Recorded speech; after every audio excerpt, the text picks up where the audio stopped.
So what I want us to do today is review all the different ways of factoring. But before we get started, I do want to do these 3 questions right here on trinomials. So I want y'all to take about 10 minutes and try to work through these for me, okay?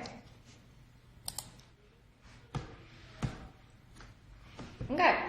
So remember, when you have a basic trinomial, you're going to ask yourself what multiplies to give you this last number and adds together to give you the middle number.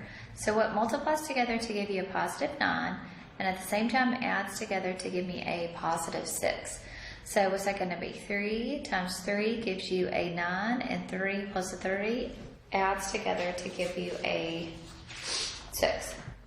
So this is going to factor to x plus 3 times x plus 3.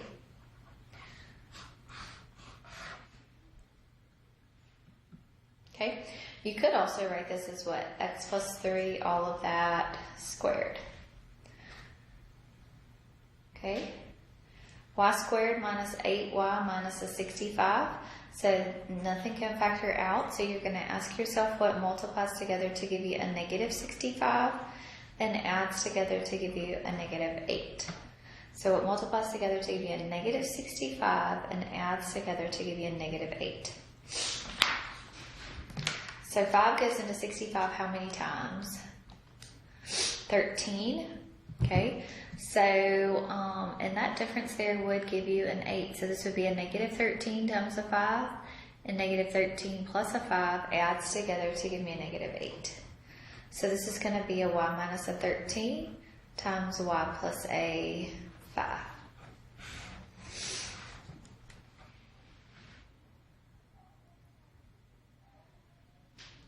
Okay, this one here is x cubed plus an 8x squared minus an 84x. Well, right off the bat, I see that I might need to factor that x out.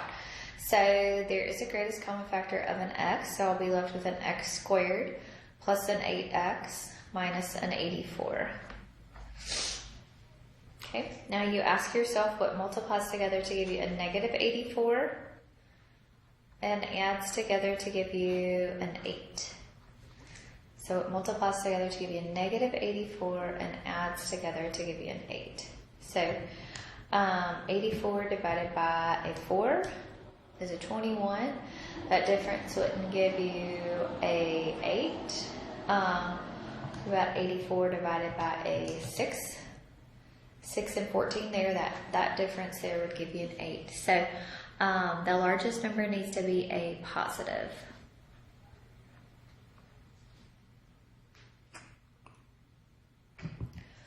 Okay, so we factored out an x in the very beginning. So this trinomial is going to be able to factor to x and x plus a 14 and a minus a 6. Okay. All right, so let's kind of go through our rules of factoring. So the first step of factoring is always factor out the greatest common factor.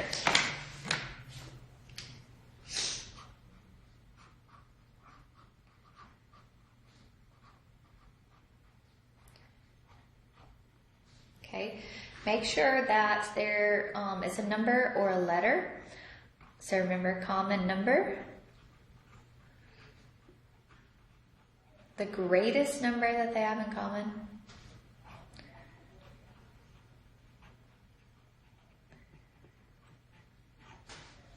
and the variable with the smallest exponent.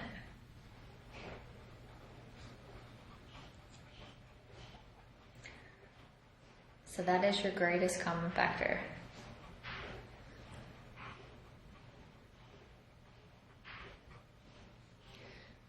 Okay, the second thing we're going to look at is our terms. Okay, so if we have 2 terms, this is a difference of 2 squares.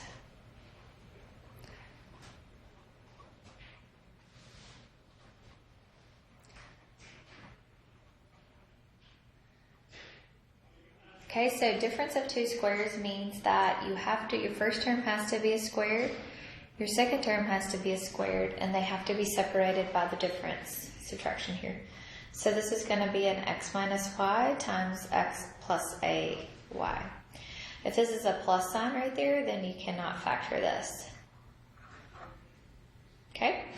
And then the 3 terms. So if there are 3 terms, then that's when and it's in the form x squared plus bx plus a c.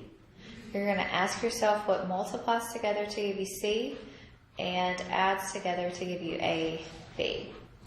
And it's going to factor to 2 binomials. And right here will be the 2 numbers that you have found. Okay? So those are our 3 rules that we have looked at so far. So I'm going to put some up here that may just be different polynomials, maybe. So you're going to have to figure out what to do here.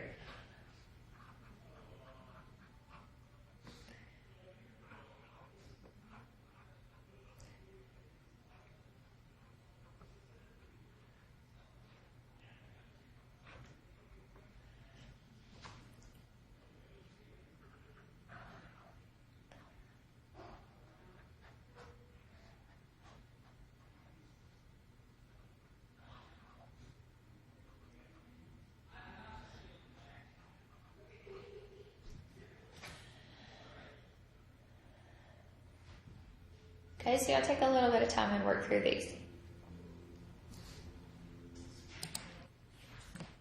Okay, so ask yourself if you can factor out, is there a greatest common factor? No greatest common factor. I've got 2 terms. Is my first term a perfect square? 1 times 1. Is my second term a perfect square? 5x times a 5x. They're separated by a minus sign. So this can factor to a minus and a plus. 1 minus a 5x and 1 plus a 5x. Okay.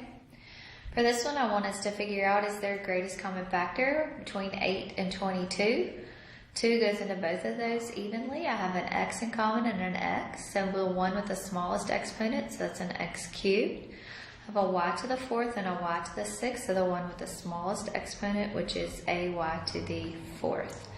Okay, you divide each term by that greatest common factor.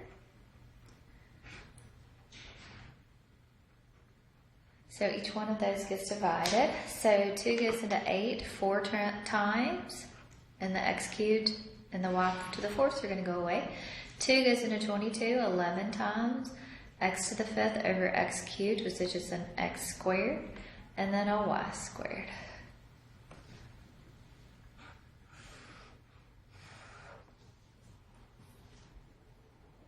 Oh, I meant to ask. Sorry. How many terms are inside there? There's 2 terms inside there. Can you keep going? This is a squared. We've got a minus sign, but is this one a squared? That 11 right there is not a perfect square, so I can't keep going there. All right, what about this one? 25x squared plus a 16. 25x squared plus a 16. So the first term is a perfect square, 5x times 5x. 16 is a 4 times a 4. There's a plus sign in the middle, though. It has to be a minus sign to be able to do it this way. So this one would be a prime. Okay, w squared minus a 100. So the first term is a perfect square. It's a w times a w. 100 is a 10 times a 10. There is a minus sign there. So this is going to factor to 2 binomials. One's going to be a plus and one is going to be a minus. Oops. Put 3 twice down there.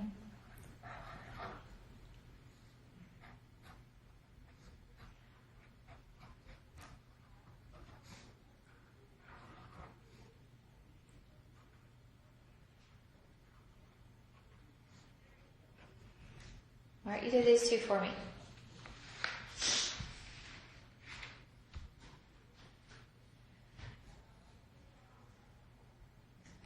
Ask yourself what, if anything, can factor out. Is there a greatest common factor?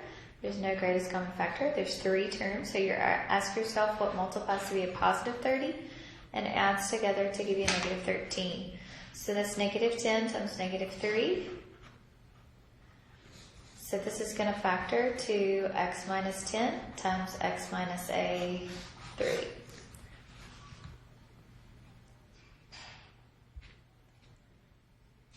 Okay, we've got r squared minus a 3r minus a 4.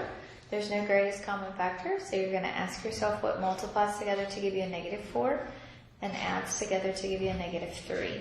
So negative 4 and a negative 3. So that's a negative 4 times a 1.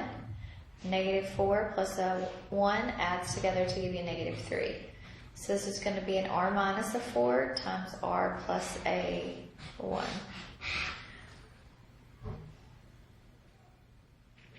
Okay. Okay, let's do a few more and then I'm going to let y'all work on some other problems.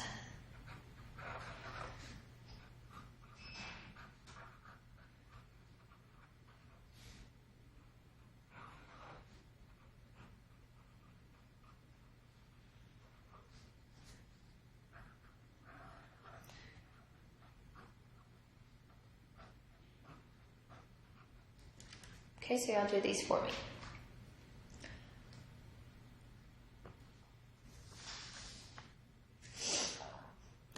Okay, so this trinomial, ask yourself, is there a greatest common factor?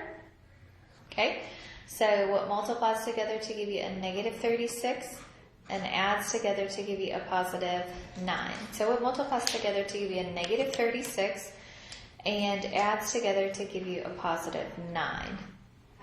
Okay, so what, 6 times 6 gives you 36, but that's never going to be able to add together to give you a 9. Okay, what about 4 times 9? That gives you, but it won't add together to give you a 9. 12 times a 3 gives you 36, and then the difference here, that would be it. So 12 plus a negative 3 there. So this will factor to x plus a 12 times x minus a 3 there. Okay, what about number 8 here? Number 8, ask yourself, is there a greatest common factor? There is a greatest common factor of a 5. So we're going to take a 5 out and we'll be left with a 9x squared minus a 1. Inside here is at a difference of 2 squares, so 9x squared is 3x times 3x. 1 is 1 times 1, and there is a minus sign in between. So this will be 3x minus 1 times 3x plus a 1. You factored out a 5 in the beginning, so don't forget to bring that down. Okay, what about this one? 2x squared minus 4x plus a 2. Is there a greatest common factor? There is a greatest common factor of a 2. So you'll be left with x squared minus a 2x plus a 1.